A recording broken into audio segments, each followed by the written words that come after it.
Նրան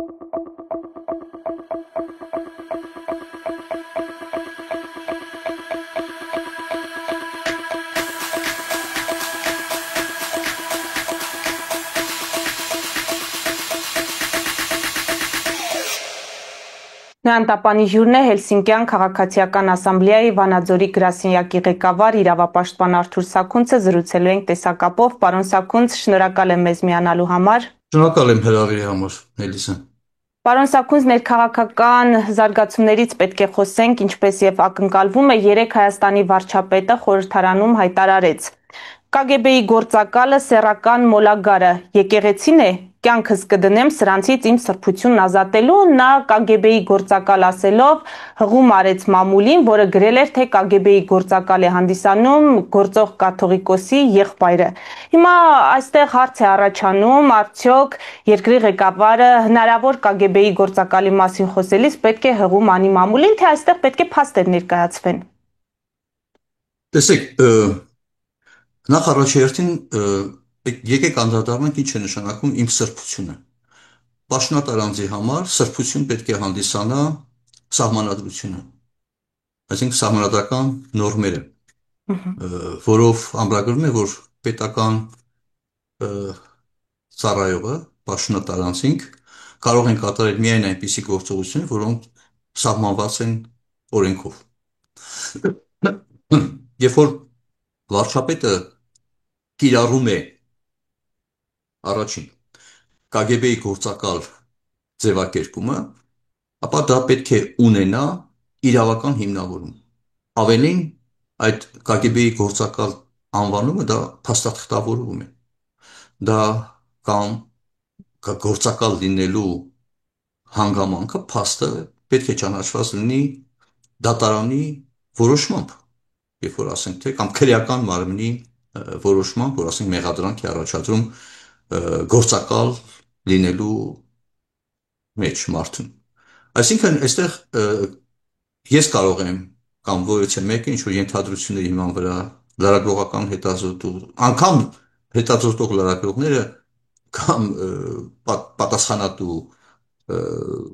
անձը պետք է հիմնվի ինչ որ տվյալների հիման վրա կամ համադրման վրա, վերլուծության հիման վրա, որի հիման վրա նման պնդում անի, բայց պաշտոնատար անձը այն այդ վարչապետի մակարդակով հերթական անգամ մի օրինակ է դրսևորում, որ առանց իրավական հիմնավորումների,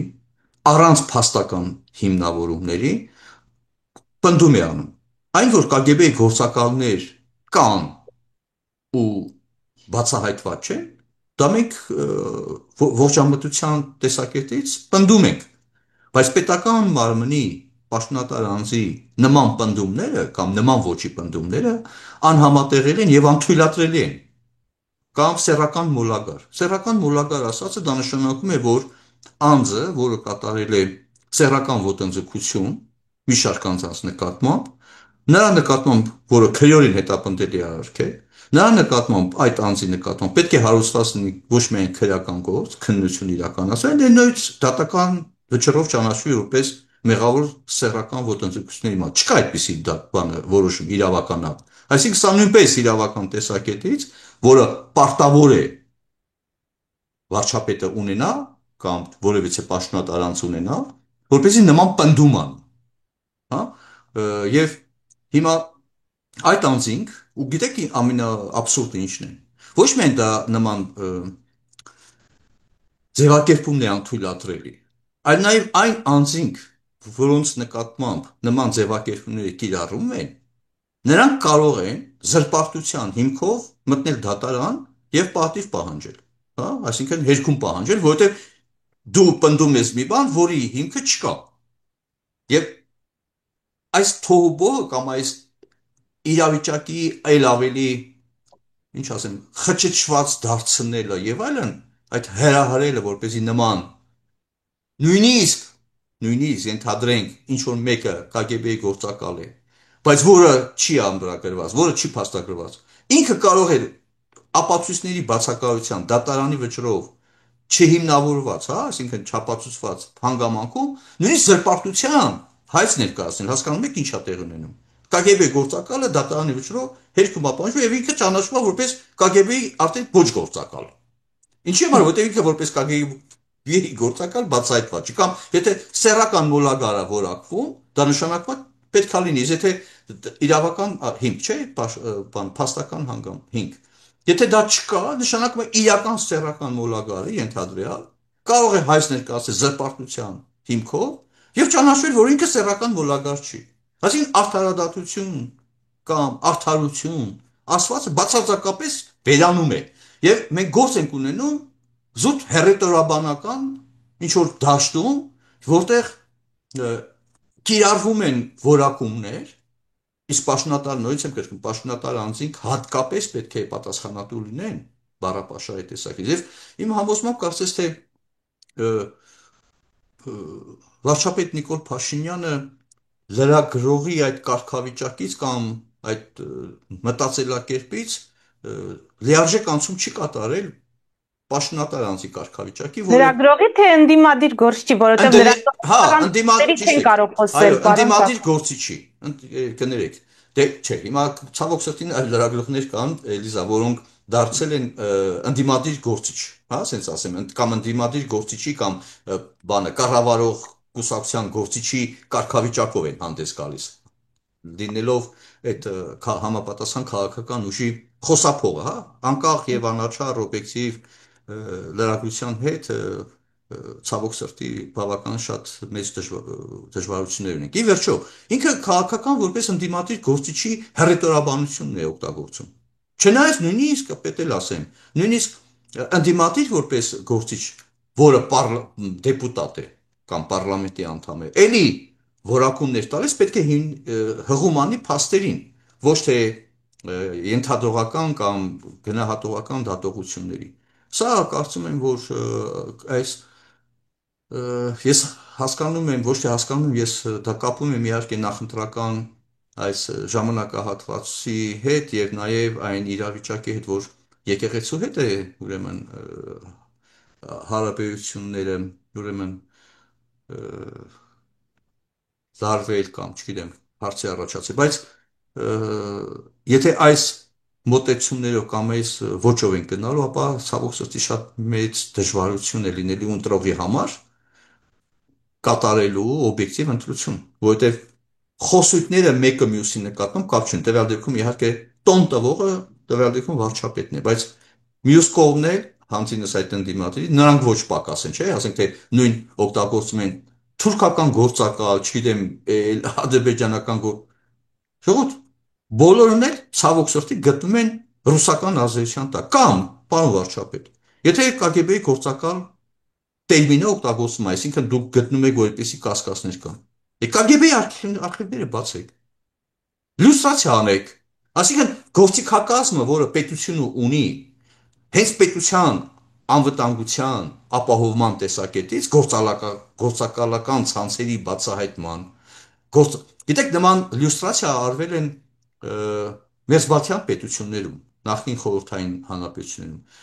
լյուստրացիա իրականացվել են Չեխիայում ինչ որ չափով եւ այդ օրենքը գործը ընդունվել է, ընդունեք օրենք բանը լյուստրացիայի մասին օրենք օրինակի համար եւ իրավական մեխանիզմներով այդ արխիվները նման արվել է դեպ ասեմ նախկին արևելյան Գերմանիայի դեմոկրատական հանրապետություններ կոչվում շտազի իրանց անվտանգության արխիվները բացեն եւ մարդիկ անգամ կարող են քաղաքացիները դիմել այդ թանգարանա կոչվում դա որտեղ ասենք թե ստանան իրենց վերաբերյալ կոմունիստական ռեժիմի ժամանակ հավաքված տվյալների մասին տեղեկություն, այլ ոչ միայն դա, այլ նաև թե ովքեր են եղել այդ տվյալներ հաղորդողները, այսինքն ովքեր են մատնությամբ զբաղվել կամ իրancs վերաբերյալ այդ տեղեկությունները հաղորդել։ Բայց այդպիսի գործիքակաց պետք է կիրառվի։ Ինչի համար չի արվում։ Այո, դուք եկաք իմ հարցին, որը ես ձեր ասացից ցե բխում, դուք ասացիք պիտակավորվող կողմը կարող է մտնել դատարան եւ զրպարտության հիմքով պահանջել ներողություն կամ չգիտեմ, հերքում Այո, առնվազն փաստի։ Եթե հիմա երկու կողմն էլ միայն խոսում են եւ հիմքեր դեպի հիմքեր գործողություններ չեն անում, միգուցե հիմքերը կամ պարզապես երկու կողմն էլ խուսափում են դրանից եւ եթե այո, ապա ինչու պետք է խուսափեն հիմքերը բացահայտելուց ցույց տալուց հանրությանը։ գիտեք, ես չգիտեմ, այդ պետքա կողմերին հարցնել։ Եթե օրինակի համար KGB-ի գործակալ է որակվում, ում որ նկատի ունի այդ անձը, եթե նշվում է կամ չգիտեմ, այդ համայնքը կամ այդ կառույցը, որևէ մեկը կարող է, չէ, բանանի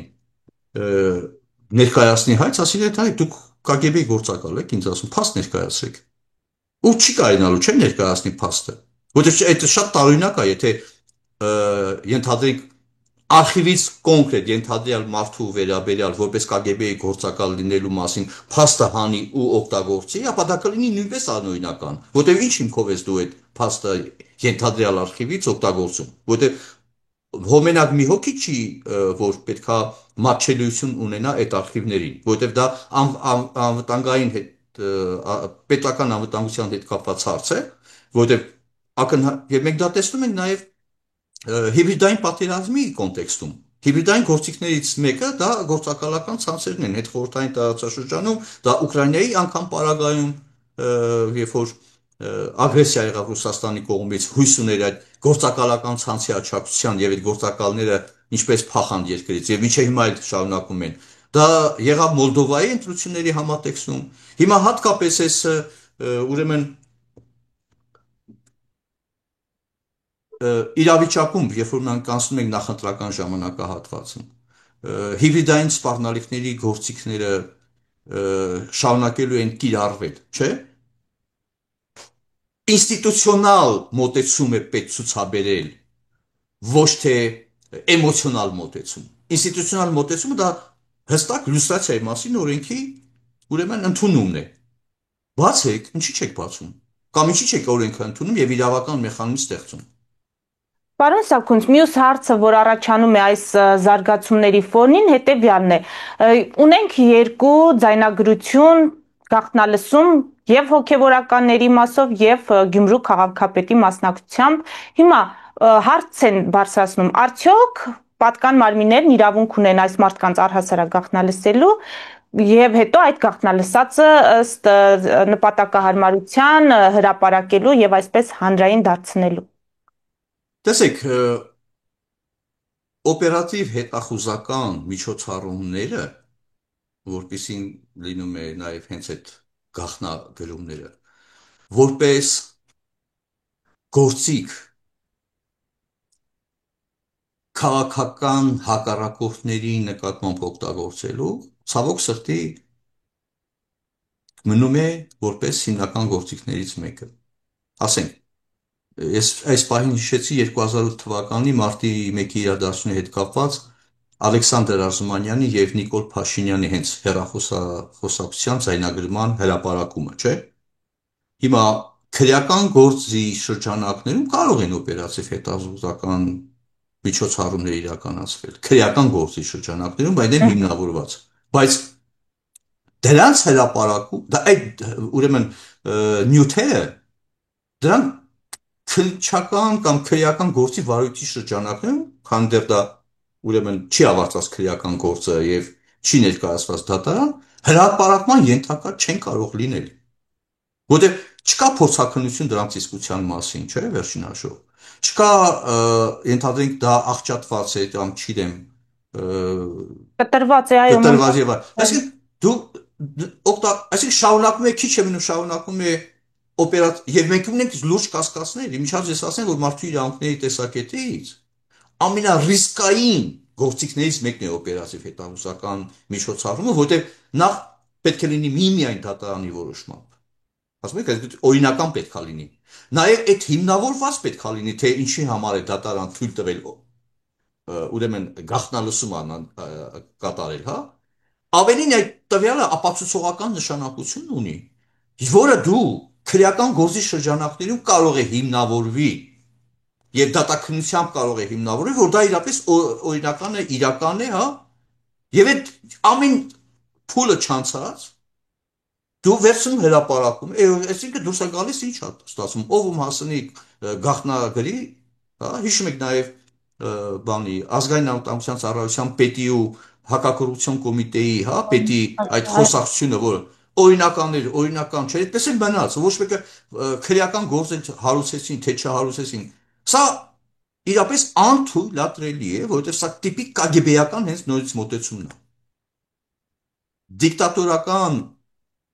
ավտորիտար ռեժիմների ամենամեծ գործիքն է դոսիեներ հավաքելու անօրինական մեթոդներով եւ օգտագործելու քաղաքական նպատակներով, հա։ Հիմա օրինակի համար նույն այդ տեսաձայնագրությունները իհարկե տեսեք կարող է լինի հաշվետվողականության տեսակետից հանրային կարևոր նշանակություն ունեցող գործերի վերաբերյալ հրապարակում, բայց ոչ թե ապացույցների հրապարակմամբ,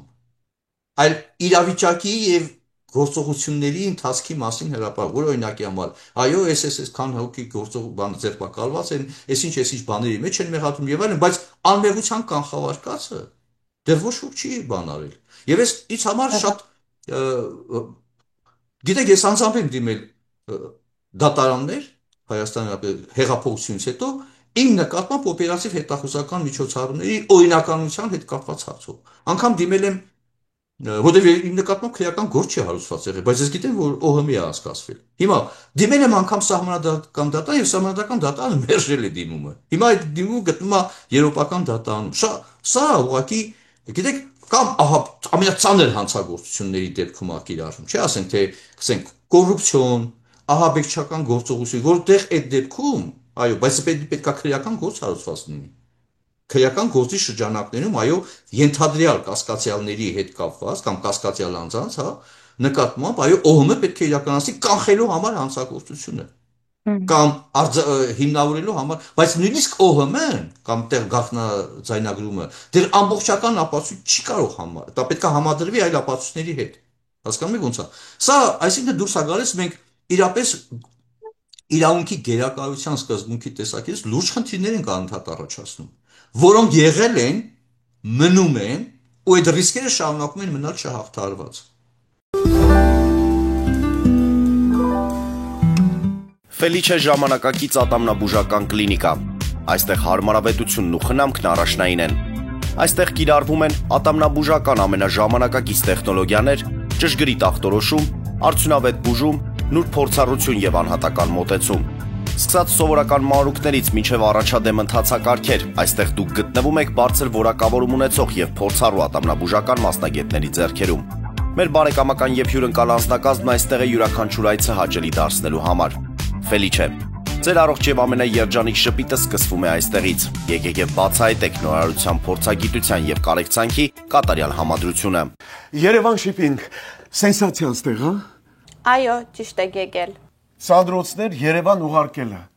$2.99 օթանավով։ Այո։ Իսկ եթե դոլար ուղարկես, դոլար ստանան։ Այո։ Իսկ որ տանեն տուն հասցնեն, էլի մի տոկոս, հա։ 2%։ Երասը ծրի է, էլի։ Ժողովուրդ սենսացիա, ծրի է։ Նորթ Հոլիվուդ, Գլենդել։ Ջաքփաթ հագուստի խանութը երկրորդ մասնաճյուղն է բացել Գլենդելի սրտում, որտեղ կարող եք ձեռք բերել եվրոպական եւ ամերիկյան ընտիր հագուստեղեն, կոշկեղեն, աքսեսուարներ, պայուսակներ ամենահարմար արժեքներով։ Նաեւ կարող եք ցանկացած ապրանք պատվիրել եւ ձեռք բերել կարճ ժամանակում։ Ջաքփաթի Գլենդելի հասցեն է 1135 North Pacific Avenue, հեռախոս 818 813 2252 Ջաքփաթ հագուստի լավագույն կենտրոնը Գլենդելում։ 60-ից ավելի ճանաչված եվրոպական բրենդների ինքնատիպ, չկրկնվող եւ մատչելի ընտրանին Fortuna Home and Country House խանութ սրահում։ Նորավոճ սպասք եւ կահույք հորեկա բնագավառի համար, տեքստիլ, տնտեսական ապրանքներ, ամեն ինչ գեղեցիկ կյանքի համար։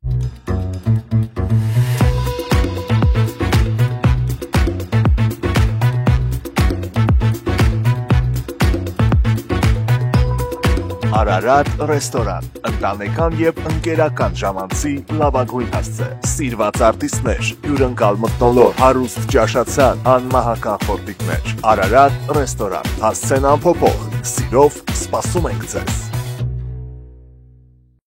Լավագույն պաղպաղակ, բնական, համեղ եւ մատչելի գներով պաղպաղակը կարող եք ձեռք բերել բոլոր հայկական խանութներում։ Պահանջեք հայկական պաղպաղակ, Թամարա պաղպաղակ։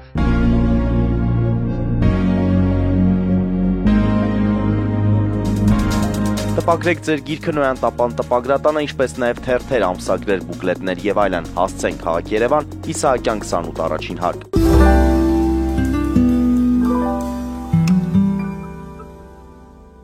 Հիմա եթե ընդհանրացնենք, պարոն Սաքուն, ստացվում է ընդդիմության գնահատականը, որ այս իշխանությունը ճիշտ է իրեն անվանում է ժողովրդավար իշխանություն, ժողովրդավարական Հայաստան, բայց գնում է քաղաքական բռնաճնշումների, քաղաքական հետապնդումների ճանապարհով եւ կատարվող է հենց այդ համատեքստում է։ Ընդդիմությունն էլ է այդտեղ մի քիչ շատ բան անում։ Ընդդիմություն, տեսեք, Հայաստանի Հանրապետության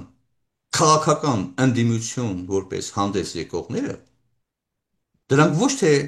ընդդիմություն են իշխանությանը, ընդդիմություն են պետությանը։ Ինչու՞։ Շատ պարզ, որովհետև այդ նույն հիմնական վտանգ սպառնալիք հանդիսացող աղբյուրը Կրեմլը, այդ մենք գիտենք, եւ դա փաստական հիմքերով ապացուցված է տարբեր երկրների օրինակով, հետխորհրդային պետությունների օրինակով։ Այդ Կրեմլի քաղաքականության վերաբերյալ այդ ուժերը բացարձակապես որևէ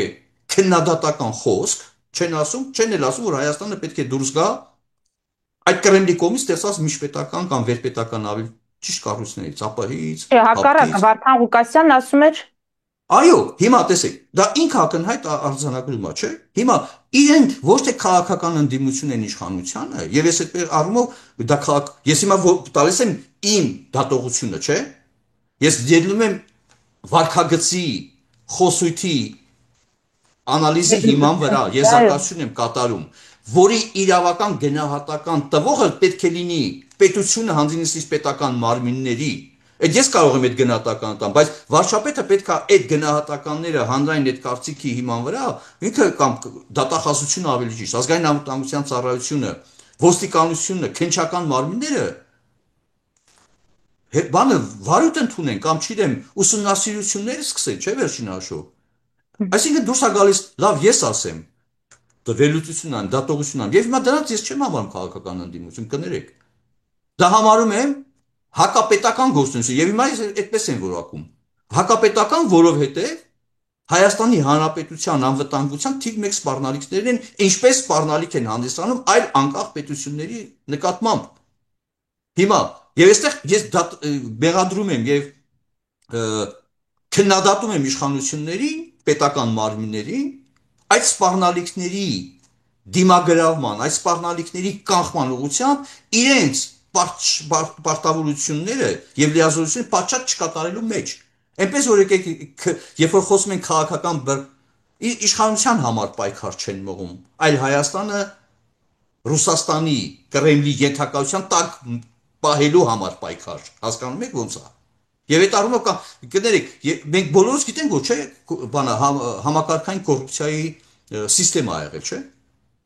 Այդ համակարգային կոռուպցիայի համընդհանուր թալանի ժամանակահատվածում պատասխանատու քաղաքական ուժը, երբ որ պատասխանատվություն չեն կրում դրա համար ու պատմության են կրում, շարունակում են կրել որպես քաղաքական ընդդիմություն, կներեք, ես դա համարում եմ ուղղակի կրիմինալի եւ քաղաքականության սերտաճման փաստ, եւ այդ առումով կրիմինալի դեմ պայքարը ոչ օրինական, ոչ պատշաճ որոշ դեպքերում, որտեղ ամեն ինչ չի որ այդպես է։ Կամ դեպքեր, որ շատ հիմնավոր պայքարում են, հա, բայց ոչ հետեւողական, ոչ նաեւ իրավունքի խախտումներ են թույլ տալիս։ Բայց կներեք, ես համարեմ նրանց քաղաքական հետապնդման բաներ կամ ռուսական օլիգարխին համարեմ կներես քաղաքական գործիչ, ինչ գործ ունի ռուսական օլիգարխը Հայաստանի իր քաղաքական կյանքում կներեք։ Բայց քաղաքական կյանքին խառնվել էր Սամվել Կարապետյանը։ Նա էր ասում են աջակցում էր իր ձևով։ Եվ այդ հայտարարության համար մարդը հայտնվեց կալանավայրում։ Գիտեք, Սամվել Կարապետյանի նորից կրկնեմ, ասել եմ հիմա էլ եմ կրկնում, պետք է համարվել անցանկալի անձ եւ թույլ չտալ Հայաստանի Հանրապետություն գտնվելու ու վերջ։ Իսկ Վարդան Ղուկասյանի նկատմամբ պարոն Սաքունց իր զուտ հայտարարությունների համար կարելի է պատասխանատվության կանչել եւ ոչ թե ձայնագրությունները հրապարակվեին նոր, այսինքն ավելի վաղ կարելի է նրան այդ հայտարարությունների համար, խնդրարույց հայտարարությունների համար պատասխանատվության կանչել։ Խնդրարույց հայտարարությունների համար մենք էլ ենք հաղորդում տվել Վարդան Ղուկասյանի դեմ քրեական գործառույթելու, երբ որ ինքը ասում էր, որ փորձի որևիցե մեկը եկեղեցում, չգիտեմ, կնքի կամ չգիտեմ ինչ անի եւ այլն, ապա ես կսպանեմ կամ կգնդակահարեմ, չգիտեմ ինչ կանեմ, եւ քրեական քնչական մարմինները վարույթ չհարուցեցին, քրեական գործ չհարուցեցին սպառնալիքի բանով, գտնելով երևի թե իրական չի, թե ինչ չի, հա, եւ այլն։ Ուզում եմ ասել, որ Վարդան Ղուկասյանի հայտարարությունները ոչ միայն, այլ տեսեք, Վարդան Ղուկասյանը ակնհայտ ասում է, որ Հայաստանը Ռուսաստանի հետ, հա, չգիտեմ, միութենական անգամ եւ այլն կամ դա ով է համարում որպես ինքնիշխանության դեմ բան գործողություն, ինչի՞ չեն այդ հիմքով բանանում։ Ով ինչի պետք է դա հասկանալ է։ Իհարկե թիմքով ինքնիշխանության դեմ, պետական անվտանգ, ժողովրդավարական պետության անվտանգության դեմ գործողություն է դա։ Եվ դա հենց հասարակ մարդ չէ, ասենք քաղաքացին ինչ-որ մի հատ կարծիք արտեմ, ասում է թե չէ, գիտեք բանա, ես այսպես եմ կարծում, ասենք թե։ Դա լիազորությունից, որը նույն համայնքում այն նախընտրական ժամանակահատվածում ակնհայտ իրեն դրսևորել որպես այդպեսին։ Ինչի՞ չէ այդ հիմքով քրեական գործառույթել։ Հասկանում եք ինչ մասն է խոսքը։ Այսինքն ազգային ժողովրդավարական պետության անվտանգության մարտահրավերները չեն համարվում հետապնդելի գործողություն։ Դրան հակադարձում են մի խոսույթներով, որոնք իրավական որևիցե հիմնավորում, փաստաթուղթ չունեն։ Եվ գնում է այսպեսի իրավիճակ, որ ասենք մի հատ կոռուպցիոն հանցագործության մեջ, որի վերաբերյալ ի դեպ ասեմ, էլի իրավունք չունեն այդ ձայնագրությունները հրապարակելու։ Ինչի՞ մարեք հրապարակում։ Հետնահանջ ենք մենք ապրում ժողովրդավարությունից, պարոն Սաքունց, եւ եթե այս իշխանությունը վերընտրվի, այսինքն մենք ավելի վատ իրավիճակի ենք ականատես լինելու։ Ես ասեմ, որ ոչ իրավական մեթոդներով ապօրինությունների դեմ պայքարը ցավոք սրտի խորացնելու է իրավական ճգնաժամը։ Այսինքն ես հիմա հստակ ձևակերպեմ։ Կրեմլի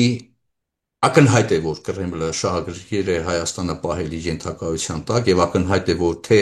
ԱՊՀ-ն, թե ՀԱՊԿ, թե ԵԱՏՄ-ն Հայաստանի ժողովրդավարական, ինքնիշխան, իրավական պետության կասեցնողներն են, սահմանափակողներն են, ճնշողներն են։ Եվ եթե մենք հիմա չազատվենք դրանից կամ դրան նպաստող գործողությունների դեմ ոչ իրավական կամ ոչ հիմնավոր պայքար մղենք, ապա մենք հնարավորություն կտանք, որպեսզի այդ նույն հիբրիդային պատերազմ հրահրողը